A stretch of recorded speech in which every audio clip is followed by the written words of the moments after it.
तेलंगाना की अवाम और ख़ास तौर पर एम्प्लॉइज़ और पेंशनर्स को मेरा आदाब और नमस्ते। आज मैं जिस टॉपिक पे रिक्वेस्ट करने जा रहा हूँ वो है एम्प्लॉइज़ और पेंशनर्स के साथ केसीआर हुकूमत की नाइंसाफियाँ। तमाम लोग जानते हैं कि तेलंगाना तहरीक में एम्प्लॉइज़ का बहुत बड़ा रोल रहा। हर कदम पर एम्प्लॉइज़ ने साथ दिया, मगर हुआ ये कि एम्प्लॉइज़ के साथ हमेशा से नाइंसाफ़ी करते चले आए।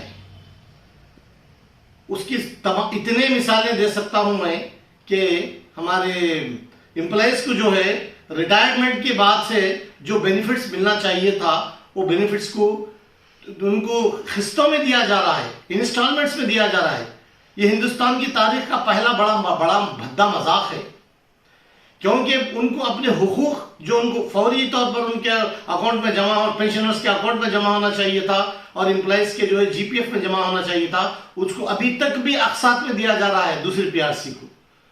यानी गवर्नमेंट के पास पैसा ही नहीं है, पूरा पैसा जो है पैसों की लूट खसोट है, जिसकी वजह से तनख्वाहों को जो है बहुत ही 15-15 तारीख तक दिया जा रहा है, तनख्वाह और वजीफे अजलाओं में।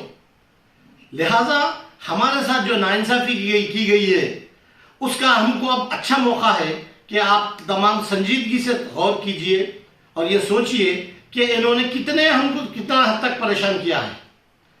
लिहाजा मेरी तमाम एम्प्लॉइज और पेंशनर से पुरजोर अपील है, गुजारिश है कि वो अपना सोच समझकर अपने मुस्तकबिल के बारे में सोचिए, समझिए, समझ के जो है 30 तारीख के दिन आप हाथ के निशान पर अपना बटन दबाइए और कांग्रेस को भारी अक्सरियत से कामयाब कराइए। पहले वक्तों में ऐसा होता था कि एम्प्लॉइज की बहुत बड़े अच्छे एसोसिएशंस होते थे, जैसा कि स्वामीनाथन किसी ज़माने में एनजीओस के प्रेसिडेंट थे। अगर उन्होंने किसी दिन अपील कर देते कि बंद है तो गवर्नमेंट परेशान हो जाती थी। अब उसके बाद जो है केसीआर साहब के ज़माने में स्वामी गौड़ साहब और श्रीनिवास गौड़ साहब ये दो गौड़ मिलके पूरे एम्प्लॉइज का बेड़ा गर्क कर दिए। पूरे एम्प्लॉइज को केसीआर के पास गिरवी रख दिए, रहन रख दिए। आप श्रीनिवास गौड़ स्वामी गौड़ का तो अंजाम आप लोग जानते हैं कि बेनामी गुमनामी के गार में चले गए। उन्होंने वक्ती तौर पर तो थोड़ा फायदा उठा लिए, केसीआर को ले आके पूरा एम्प्लॉइज का नुकसान करते हुए कि ये दो लोगों को जो है केसीआर साहब अपने नाम का पट्टा डाल दिए, केसीआर का पट्टा डाल दिए। अब अंजाम ये हुआ कि स्वामी गौड़ गायब और श्रीनिवास गौड़ जो है अब फिलौकत महबूब नगर में बहुत बुरी तरीके से हारने वाले हैं।